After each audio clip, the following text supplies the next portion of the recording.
O nosso texto é o verso 58.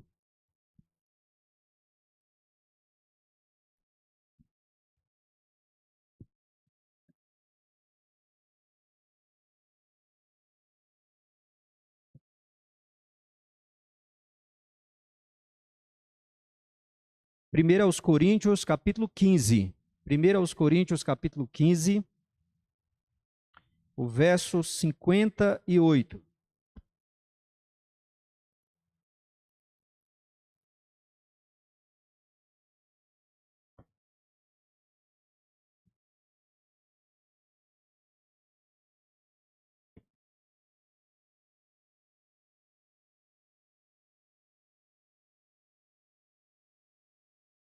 Nos diz assim a palavra do Senhor: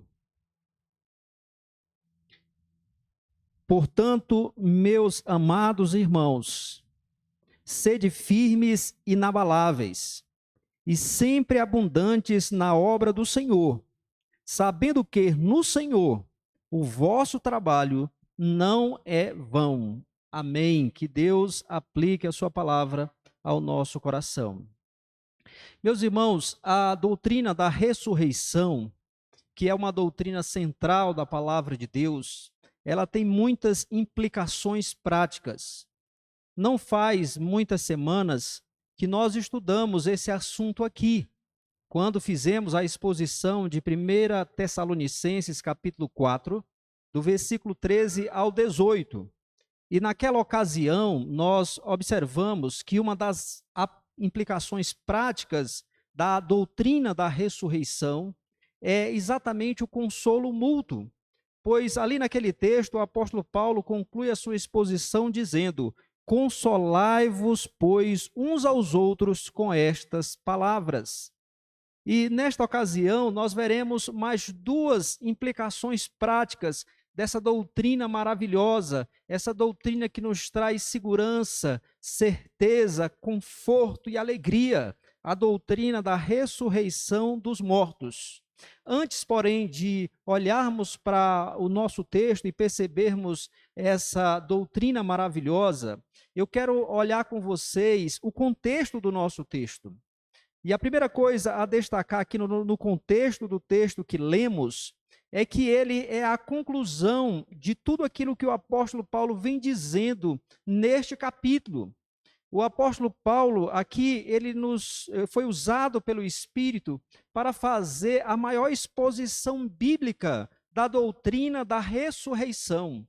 E isso aconteceu porque lá na cidade de Corinto, algumas pessoas estavam afirmando que não existia ressurreição dos mortos. Vocês podem ver isso no capítulo 15 mesmo, no versículo 12. Observe no versículo 12 que Paulo diz assim: ora, se é corrente pregar-se que Cristo ressuscitou dentre os mortos, como, pois, afirmam algum dentre vós que não há ressurreição dos mortos? Então ele está dizendo, como é que vocês afirmam que Cristo ressuscitou, enquanto outros estão dizendo que não há ressurreição dos mortos? E por conta disso, então, Paulo vai esclarecer ali a mente daqueles irmãos, fazendo essa exposição maravilhosa acerca da doutrina da ressurreição, para que aqueles irmãos estivessem firmes na verdade, na sã doutrina, na palavra de Deus. E, irmãos, ele destaca aqui vários tópicos importantes. Seria interessante fazermos a exposição de todo este capítulo. Não temos como fazer isso hoje, mas aqui se destacam alguns tópicos interessantes. Por exemplo, ele começa o capítulo lembrando aqueles irmãos do evangelho que Paulo tinha pregado para eles, porque esta igreja foi plantada pelo apóstolo Paulo e sua equipe missionária. E ele começa dizendo, eu venho lembrar vocês, aí nos versículos de 1 a 4, eu venho lembrar vocês o evangelho que eu preguei para vocês. E incluído aí no conteúdo deste evangelho está a doutrina da ressurreição, porque ele vai dizer que aquilo que ele recebeu, ele passou para os coríntios, que Cristo morreu segundo as Escrituras e que Cristo ressuscitou ao terceiro dia segundo as Escrituras. Depois, a partir do versículo 5, Paulo vai falar acerca das testemunhas da ressurreição, mostrando como o Senhor Jesus Cristo apareceu para Pedro, apareceu para outros, apareceu para 500 irmãos de uma vez só.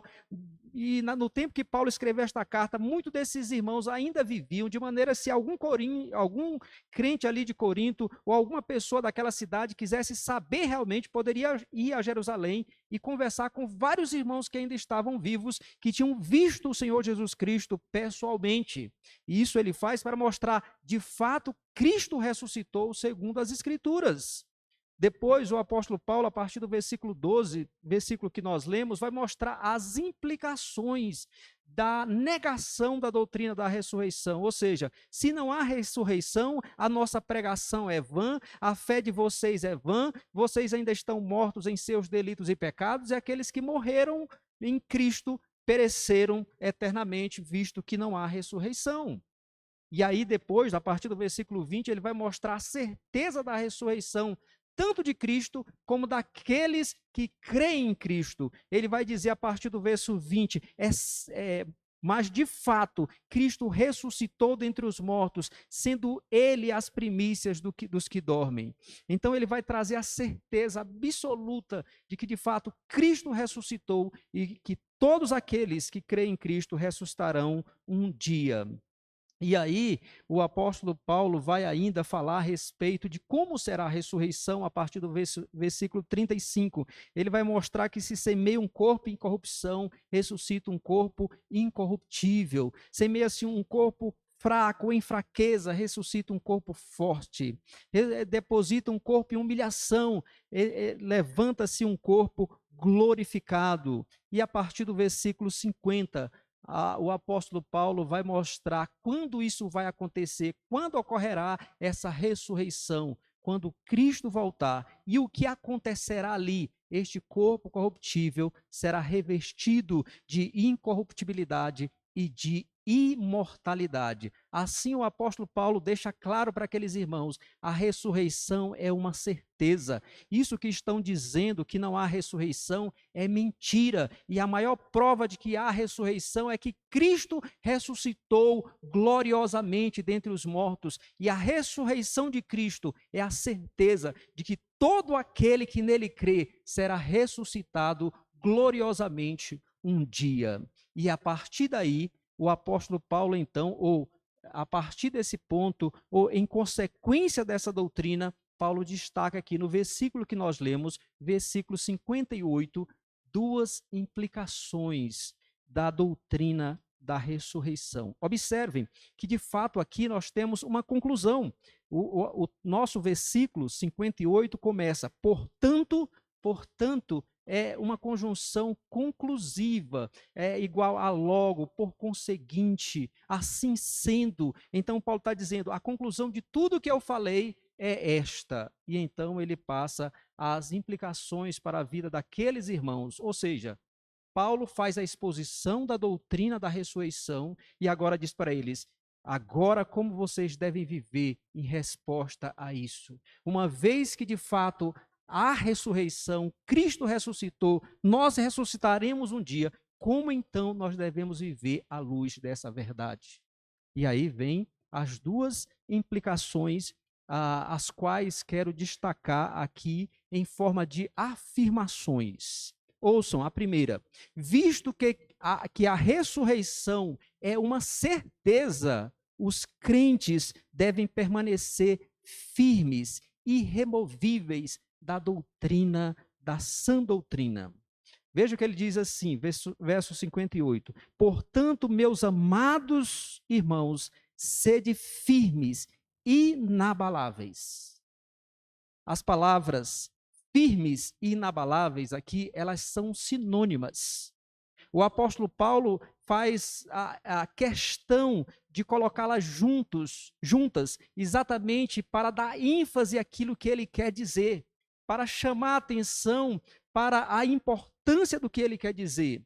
E as duas palavras, firmes e inabaláveis, tem o mesmo significado de irremovíveis. A ideia é de uma coisa que está fixa em determinado lugar e ela não sai dali para nada, nem 1 centímetro. Ela permanece firme naquele local. Então, essa é a ideia dessas duas palavras: algo irremovível, algo que não se pode remover do lugar que ele está. E aqui, é claro, o que Paulo está falando é que esses irmãos deviam estar firmes, fincados na sã doutrina que afirma a certeza da ressurreição dos mortos, de maneira que não fossem levados nem para um lado, nem para o outro, mas permanecessem firmes na sã doutrina. É por isso que ele está dizendo: portanto, meus amados irmãos, sede firmes, inabaláveis. Não permitam que nada, nem ninguém removam vocês da sã doutrina, da doutrina da palavra de Deus. O apóstolo Paulo, meus irmãos, escrevendo aos Efésios, ele vai falar das heresias, dos falsos ensinos, como sendo ventos de doutrinas. E ventos fortes de falsas doutrinas estavam soprando sobre esta igreja, a igreja dos Coríntios. E o apóstolo Paulo, então, traz esse texto exatamente para dizer: não permitam que esses ventos de falsas doutrinas não removam vocês. Isso nos faz lembrar, meus irmãos, aquilo que Paulo disse aos Colossenses, que também estavam enfrentando uma falsa doutrina que ameaçava a suficiência de Cristo e a sua própria divindade. Então, Paulo diz para aqueles irmãos o seguinte: ora, como recebestes a Cristo Jesus o Senhor, assim andai nele radicados, que significa enraizados, nele alicerçados ou edificados e confirmados na fé. O interessante são essas duas palavras aqui, irmãos: nele radicados. A ideia de uma árvore que estende as suas raízes no solo, no mais profundo, de maneira que vem o vento, ela balança, mas ela não cai, porque ela está fincada, as suas raízes estão profundas no chão. A palavra edificados tem a ideia de alicerces. Nós estamos olhando esse templo, esse belo templo, se você olha, você só vê as paredes do piso para cima. Mas aqui para baixo nós temos ainda uma quantidade de construção que são os alicerces. E é por causa desses alicerces que essas paredes não racham e esse prédio permanece de pé. E a palavra edificado significa exatamente alicerçados. Ou seja, o que Paulo está dizendo aos Colossenses é o seguinte: que assim como a árvore finca as suas raízes nas profundezas do solo, e assim como um construtor, para construir uma casa, faz os alicerces de maneira que fica bem fincada a casa no chão, assim nós devemos estar firmados na sã doutrina, firmados na palavra de Deus, firmados em Cristo Jesus, o nosso Salvador, de maneira que nenhum vento de doutrina, que são muitos, não nos remova de Cristo e da sua palavra.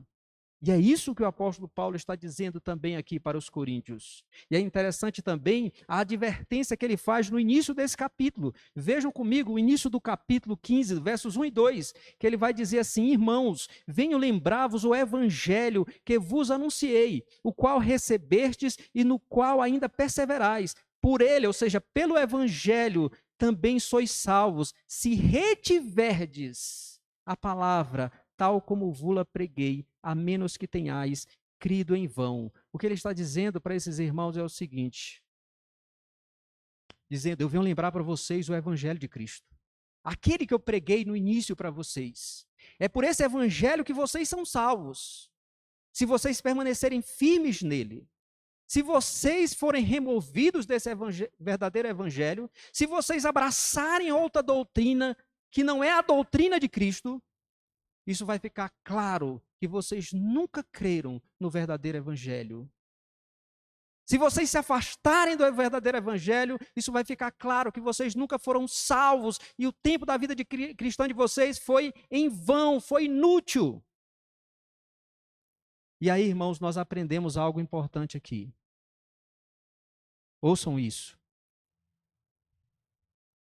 Se nós não queremos ser levados pelos ventos de doutrinas, de falsos ensinamentos, de heresias, nós precisamos nos apegar firmemente à verdade, à sã doutrina, à palavra de Deus. Isso implica, meus irmãos, em algumas ações da nossa parte. A primeira é conhecer a verdade, é estudar a palavra, é ler a palavra de Deus, é nos aprofundar no conhecimento do Senhor, no conhecimento da vontade revelada de Deus que está aqui aberta diante de nós. Paulo vai dizer que Cristo, ele levantou homens para serem pastores. Efésios capítulo 4 vai nos dizer que ele levantou homens para serem oficiais, a fim de que nós não sejamos mais como crianças, levados de um lado para outro, por qualquer vento de doutrina. Então a nossa missão como pregadores é ensinar a palavra de Deus, para que a igreja cresça e chegue à maturidade, de maneira que quando vierem os ventos de doutrinas falsas, quando se levantarem lobos vorazes, quando se levantarem os falsos mestres, a igreja permaneça de pé, firme na verdade de Deus. Então isso tem responsabilidade sobre os irmãos, no sentido de ouvir sempre a palavra da verdade, de se aprofundar no conhecimento da palavra, de lerem materiais que ajudem vocês a compreenderem mais e mais a palavra, como são os nossos símbolos de fé, os catecismos maior e breve, a nossa confissão que nos traz a sã doutrina de maneira concisa, profunda, clara e edificante. Isso tudo nos ajuda a conhecer a palavra, mas não basta conhecer. É necessário, meus irmãos e irmãs, que nós tenhamos um compromisso de fé com a verdade, que o nosso coração esteja comprometido com a verdade de Deus. Não são poucos os homens que conheciam bem a verdade, que se aprofundaram no conhecimento do Senhor, mas se afastaram, se desviaram e se opuseram à verdadeira fé. E por isso praticaram a blasfêmia contra o Espírito Santo. Porque não basta apenas conhecer, é necessário praticar. E é por isso que o apóstolo Paulo, orando pelos colossenses, conforme ele mesmo expõe no capítulo 1 daquela carta, ele diz assim, que orava para que aqueles irmãos transbordassem do pleno conhecimento da vontade de Deus, portanto, do pleno conhecimento da palavra. Mas ele diz ainda, em toda sabedoria e discernimento e entendimento espiritual, a fim de viverdes por um modo digno do Senhor, para o seu inteiro agrado. Porque, meus irmãos, não basta conhecer, é preciso termos a sabedoria do alto para colocarmos a palavra de Deus em prática, em todos os nossos contextos, em todos os nossos relacionamentos, em todas as situações da nossa vida. E assim, firmados na verdade, irmãos, nós seremos como aquele homem prudente, o construtor prudente, a respeito do qual o Senhor Jesus Cristo falou no Sermão do Monte, no capítulo 7. Quando ele disse assim, todo aquele que ouve estas minhas palavras e as pratica, é semelhante ao homem prudente, que edificou a sua casa sobre a rocha. Ele cavou bem, construiu bem os alicerces, construiu a sua casa. Vieram os ventos, transbordaram os rios e deram com força contra aquela casa, mas ela permaneceu de pé. Por quê? Porque ela estava edificada sobre a rocha. Então, se nós, meus irmãos e irmãs, não queremos ser levados pelos ventos de doutrinas falsas, de heresias, nós devemos nos apegar firmemente à verdade. E a verdade está aqui. A verdade é isso aqui. Essa é a verdade, a palavra infalível, inerrante do Deus eterno. É a única maneira de permanecermos firmes. E nós devemos nos lembrar, irmãos, pelo menos de duas coisas. Primeira, que uma das estratégias mais usadas por Satanás para nos afastar dos caminhos do Senhor são as heresias. são os falsos ensinos. Foi assim que ele fez com Eva. Deus tinha dito: de toda a árvore do jardim vocês podem comer livremente, mas da árvore do conhecimento do bem e do mal, dessa vocês não podem comer, porque se vocês comerem, vocês vão morrer. Quando Satanás se aproximou de Eva, percebam como ele vai deturpar a palavra de Deus. Ele vai dizer assim: é assim que Deus disse, não comereis de todas as árvores do jardim? Olha como ele diz. Ele deturpou, ele mudou a palavra de Deus. E depois ele na verdade, negou a palavra de Deus. Ele disse para Eva: é certo que não morrereis. Deus não quer que vocês comam para que vocês não sejam como ele, conhecedores do bem e do mal. Então ele deturpou a palavra de Deus, ele contradisse a palavra de Deus, ele trouxe ali a primeira heresia da história. E Eva preferiu abraçar a heresia do que permanecer firme na palavra do Senhor. E Paulo temia que, assim como tinha acontecido com Eva, acontecesse com esta igreja. Se você abrir a sua Bíblia, na segunda carta de Paulo aos Coríntios, no capítulo 11, versos 2 e 3, nos diz assim a palavra do Senhor. Capítulo 11 de 2 aos Coríntios, a partir do verso 12. E aqui o contexto são de falsos mestres, falsos apóstolos que estavam ameaçando aquela igreja, tentando seduzir a igreja. E então Paulo diz: porque zelo por vós com zelo de Deus, visto que vos tenho preparado para vos apresentar como virgem pura a um só esposo, que é Cristo. Mas receio que, assim como a serpente enganou a Eva com a sua astúcia, assim também seja corrompida a vossa mente e se aparte da simplicidade e pureza devidas a Cristo. Paulo está dizendo: olha, assim como o eunuco cuida das virgens para entregar, cuida de uma virgem para entregá-la pura ao seu noivo, eu estou cuidando da igreja, eu estou cuidando de vocês, mas eu temo, eu receio que, assim como Satanás enganou Eva lá no princípio, ele engane vocês e vocês se apartem. Olha a ideia aí, se afastem da simplicidade de Cristo. Então, irmãos, heresias, falsos ensinos, é uma estratégia de Satanás para nos remover da verdade.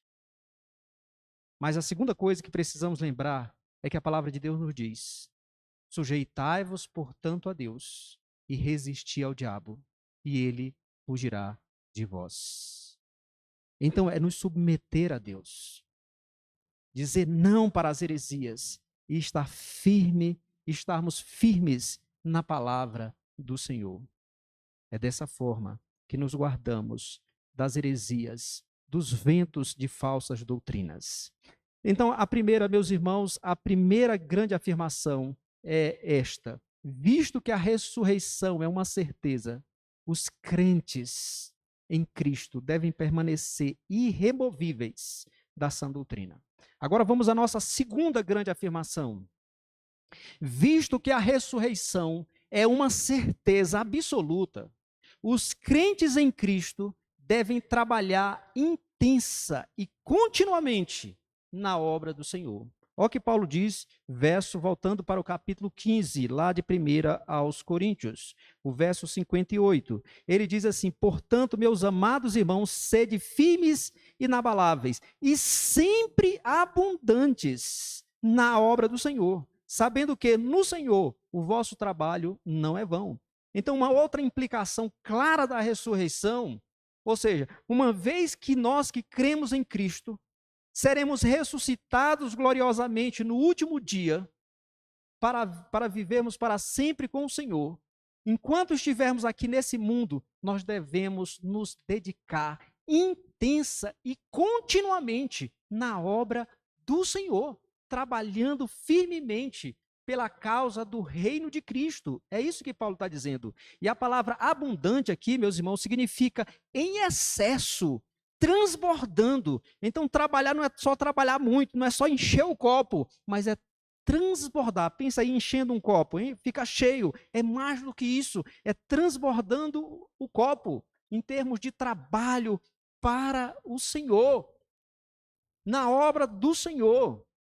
É o que ele está dizendo. E vejam, não é só por um tempo. Não é só por alguns anos, mas ele diz assim, ele diz aqui o texto, sempre abundantes. É sempre. Não é um momento, não são alguns anos, mas é sempre. Como crentes em Cristo Jesus, irmãos, nós só temos, vamos dizer assim, a aposentadoria. Nós só temos folga, por assim dizer, quando morrermos e formos para a glória. Mas enquanto estivermos aqui nesse mundo, nós devemos trabalhar intensa e continuamente na obra do Senhor. Agora o que nós precisamos é entender o que é a obra do Senhor, na qual nós devemos nos trabalhar, na qual nós devemos trabalhar sempre e de maneira abundante. E aí, irmãos, nós precisamos fazer aqui alguma distinção. Por exemplo, toda a nossa vida, em todas as coisas, em tudo que formos fazer, nós devemos visar a glória de Deus. Nós devemos visar agradar o nosso Deus. Por isso Paulo diz, quer comais, quer bebais, ou façais outra coisa qualquer. Veja aí que tudo está incluído. Nada escapa. Devemos fazer tudo para a glória de Deus. E em todos, meus irmãos, veja, nós devemos servir ao Senhor e somos servos do Senhor em todos os lugares, em todos os contextos, em todos os relacionamentos e em todos os serviços que fizermos. Paulo, escrevendo aos Colossenses, diz: tudo o que fizerem, façam de todo o coração, como para o Senhor e não para as pessoas, sabendo que receberão do Senhor a recompensa da herança. É a Cristo Senhor que vocês estão servindo. Então, de maneira geral, meus irmãos, tudo que nós fazemos, quer seja via o culto, ou lá no trabalho, ou lá na universidade, fazendo os seus trabalhos, fazendo as suas provas, ou no lazer, ou em qualquer outro contexto ou relacionamento, devemos fazer tudo para a glória de Deus, como servos e servas de Deus. Mas, irmãos, é preciso entender que quando a palavra de Deus aqui fala de obra do Senhor, está falando de uma questão mais específica. E aqui o apóstolo Paulo está falando provavelmente sobre tudo aquilo que nós fazemos para alcançar pessoas com o evangelho e edificar pessoas nos caminhos santos e retos do Senhor.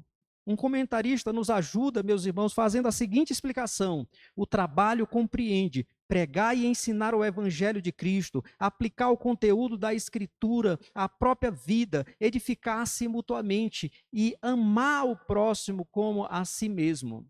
Aqui no nosso texto, irmãos, vejam aqui em 1 Coríntios, capítulo 16, verso 10, nos mostra um pouco do que é realmente trabalhar na obra do Senhor. Porque nesse texto, capítulo 16 de 1 Coríntios, no versículo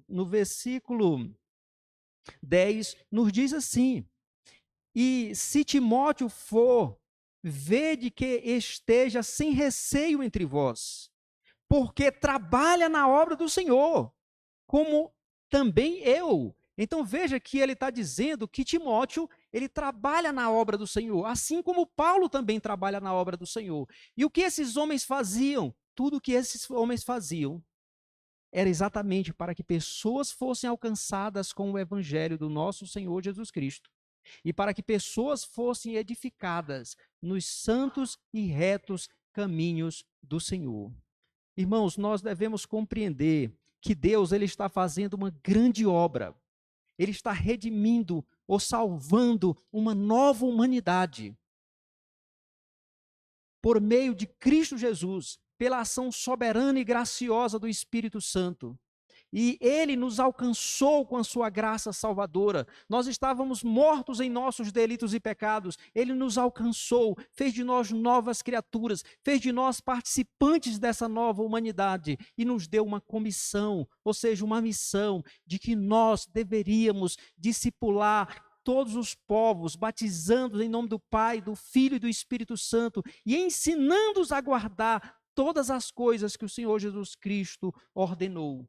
Então, todo o nosso trabalho para o Senhor é nesse sentido, de que pessoas sejam alcançadas com o Evangelho de Cristo, e que pessoas sejam alcançadas e libertadas do poder de Satanás, do poder do pecado, e que venham servir ao Senhor. E estando aqui, que nós venhamos a contribuir para que essas pessoas sejam edificadas nos caminhos de Deus. Portanto, irmãos, fazemos o trabalho do Senhor, ouçam bem, quando evangelizamos pessoas e assim buscamos trazê-las para o Senhor. Nós trabalhamos na obra do Senhor quando nós discipulamos, acompanhamos, contribuímos para o progresso de novos crentes que estão chegando. Nós trabalhamos na obra do Senhor quando nós oramos por conversão de pessoas e oramos pela edificação de outras. Nós trabalhamos na obra do Senhor quando financeiramente e para a glória de Deus, para a edificação da igreja e para o avanço do reino, nós contribuímos financeiramente, como fizemos aqui. Nós, meus irmãos, nós trabalhamos na obra do Senhor quando assumimos funções e cargos na igreja, não visando a nossa promoção pessoal, mas visando a edificação dos nossos irmãos e irmãs em Cristo, quando visamos o avanço do reino de Deus sobre a terra. Nós trabalhamos na obra do Senhor quando nós damos um bom testemunho em casa, no trabalho, na universidade, em qualquer contexto no qual estivermos. Nós trabalhamos na obra do Senhor quando nós somos exemplos de piedade, de santidade, de compromisso com o Senhor, de compromisso com a obra do Senhor, de compromisso com a igreja de Cristo para os nossos filhos, para as novas gerações. Nós estamos trabalhando na obra do Senhor.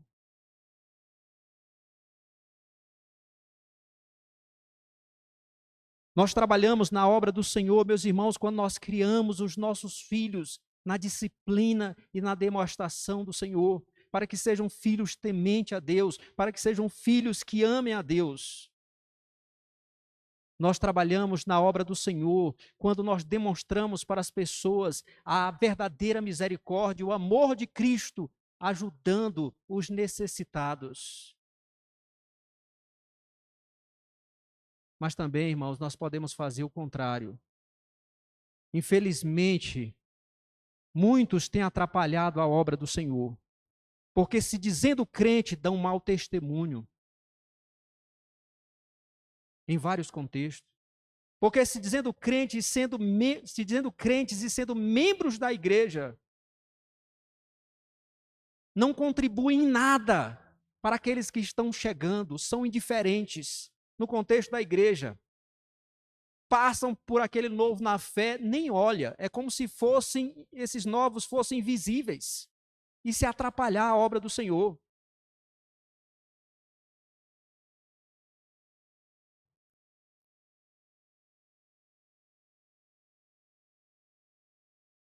Quando nós, como pais, não somos exemplos para os nossos filhos, nós falamos para os nossos filhos, façam isso, façam aquilo, mas eles não nos veem fazendo nem aquilo e nem isso, nem orando, nem contribuindo.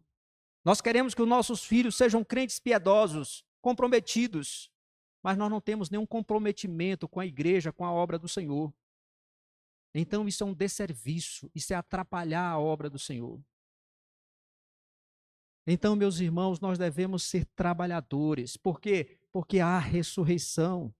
E observem, meus irmãos, observem aqui, tudo que fazemos para a propagação do Evangelho, para que pessoas sejam alcançadas com o Evangelho de Cristo, para que pessoas sejam edificadas nos caminhos do Senhor, tudo que nós fazemos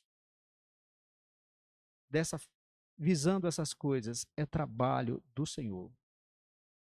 Irmãos, vale a pena trabalhar intensa e continuamente na obra do Senhor. Vale muito a pena. Veja o que o apóstolo Paulo diz no final do versículo. Sabendo que, versículo 58 do capítulo 15 de 1 Coríntios, sabendo que no Senhor o vosso trabalho não é vão. Vão aqui é inútil, é vazio. E o que ele está dizendo aqui, não é vão, não é inútil, não é vazio trabalharmos sempre de maneira intensa na obra do Senhor. Por que que não é vazio? Porque há ressurreição dos mortos. Porque nem a morte é capaz de nos apartar da recompensa, da herança, dos galardões prometidos pelo Senhor. Se nós trabalhássemos intensamente, de maneira dura na obra do Senhor, fizéssemos o máximo, morrêssemos e não ressuscitássemos, isso seria inútil. Seria inútil. Mas uma vez que a ressurreição dos mortos é certa, assim como Cristo ressuscitou gloriosamente, então vale a pena se dedicar ao trabalho do Senhor. Porque, irmãos, nós não estamos envolvidos numa causa que minguará. Pelo contrário, prosperará, está prosperando e vai prosperar. Nós não somos súditos de um reino que vai cair, mas de um reino que vai dominar mais e mais, até ser pleno sobre todo o universo. Nós servimos a um rei que jamais será derrotado. Um rei que mesmo na cruz foi vitorioso. E vive e reina sobre tudo e sobre todos. E está levando a história para aquele fim que ele mesmo determinou. É a esse rei, a respeito de quem a Bíblia diz que ele é rei dos reis e senhor dos senhores. É a ele que nós servimos. E vale a pena servir a esse rei. Vale a pena. Esse rei que morreu por nós, que sofreu por nós, que carregou os nossos pecados na cruz, para que os nossos maiores inimigos, essa natureza pecaminosa que há em nós fosse derrotada, para que Satanás, que quer nos peneirar, que está ao nosso derredor, querendo nos devorar, tivesse a sua cabeça esmagada. É a esse rei que nós servimos. E vale muito a pena. Porque, meus irmãos, vejam o que o Senhor Jesus Cristo disse. Ouçam com atenção. Em Apocalipse, no capítulo 22, o último capítulo da Bíblia, o Senhor Jesus disse o seguinte: eis que cedo venho, e o meu galardão, ou seja, a minha recompensa está comigo, para dar a cada um segundo a sua obra. E a palavra de Deus nos diz, texto que eu já li aqui, tudo o que fizerem, façam de todo o coração, como para o Senhor e não para pessoas, sabendo que receberão do Senhor a recompensa da herança. Ou seja, todo aquele que se dedica intensamente à obra do Senhor, de maneira fiel, visando de fato alcançar pessoas para Cristo, edificar pessoas nos caminhos do Senhor, visando a glória de Deus, o avanço do reino de Deus, essas pessoas receberão galardões. Como Deus é maravilhoso e gracioso. Vejam, nós estávamos mortos em nossos delitos e pecados. Deus, na sua graça infinita em Cristo Jesus, nos alcançou. E Deus nos trouxe para o seu reino e nos deu uma missão de discipular todos os povos, de conduzir pessoas a Cristo e edificar pessoas nos caminhos do Senhor. Ele nos enche com o seu Espírito, Ele efetua em nós tanto querer como realizar, para que cumpramos isso fielmente. E no final, Ele ainda nos dá graciosas recompensas, que a Bíblia chama de galardões. É graça, é muita graça do Senhor para conosco. Assim sendo, meus irmãos e irmãs, vale muito a pena nos dedicarmos intensa e continuamente na obra do Senhor. Por isso, meus irmãos e irmãs, se dediquem à obra do Senhor. Não sejam relapsos. Não sejam crentes apenas nominais. Não sejam crentes apenas dominicais, ou seja, que só são crentes praticamente no domingo. Não sejam crentes de final de semana. Seja crente de domingo a domingo, de segunda a segunda. de terça a terça, de quarta a quarta, de quinta a quinta, de sexta a sexta, de sábado a sábado. Todos os dias, todos os momentos. Se envolva na obra do Senhor. Se envolva no trabalho de Cristo. Na causa do reino de Deus. Envolva-se. Pregando o evangelho, orando pela obra do Senhor, orando por conversões, por edificação dos crentes. Haja para edificar. Aqui no contexto da igreja, não ignore a presença dos visitantes. Seja um exemplo para os crentes mais novos. Busque aconselhar irmãos a se fortalecerem no caminho do Senhor. Não sejam indiferentes com o sofrimento dos nossos irmãos. Visite aqueles que estão doentes, aqueles que estão atribulados, para orar com esses irmãos, para ser bênção na vida desses irmãos. Isso é obra do Senhor.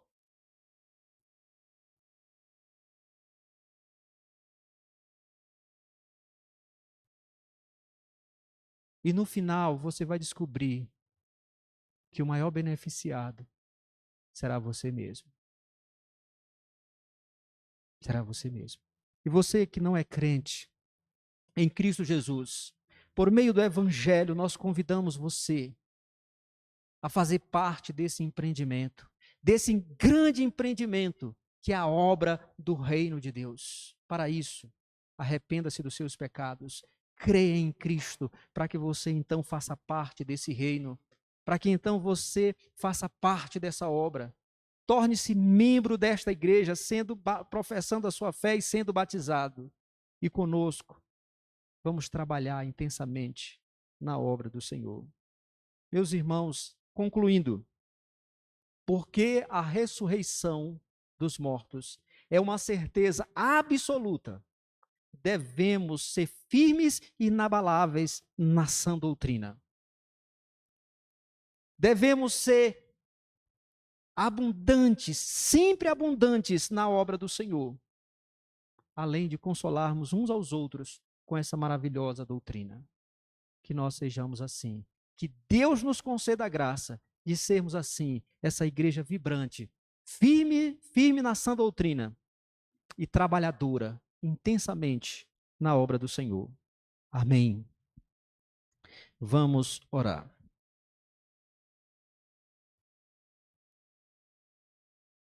Ó Deus bendito, nós queremos te pedir que o Senhor nos perdoe, porque muitas vezes nós temos sido negligentes, temos sido crentes relapsos, temos sido crentes de final de semana. Ó Deus, perdoa-nos, purifica-nos desses pecados, ajuda-nos a sermos crentes verdadeiros.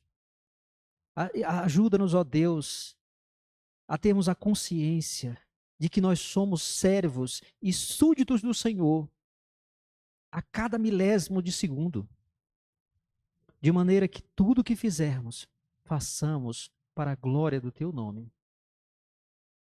E ajuda-nos, ó Deus, a nos envolvermos de maneira intensa e contínua com a obra do Senhor. Encha-nos com Teu Espírito. Faze-nos, ó Deus, amar o Senhor de todo o nosso coração, de toda a nossa alma, de todo o nosso entendimento e de toda a nossa força. Faz-nos amar o nosso próximo como a nós mesmos. Faz-nos amar os nossos irmãos e irmãs em Cristo, como o Senhor Jesus nos amou e a si mesmo se entregou por nós. Ó Deus, ajuda-nos. Seja conosco. Nós te imploramos. No nome de Jesus. Amém.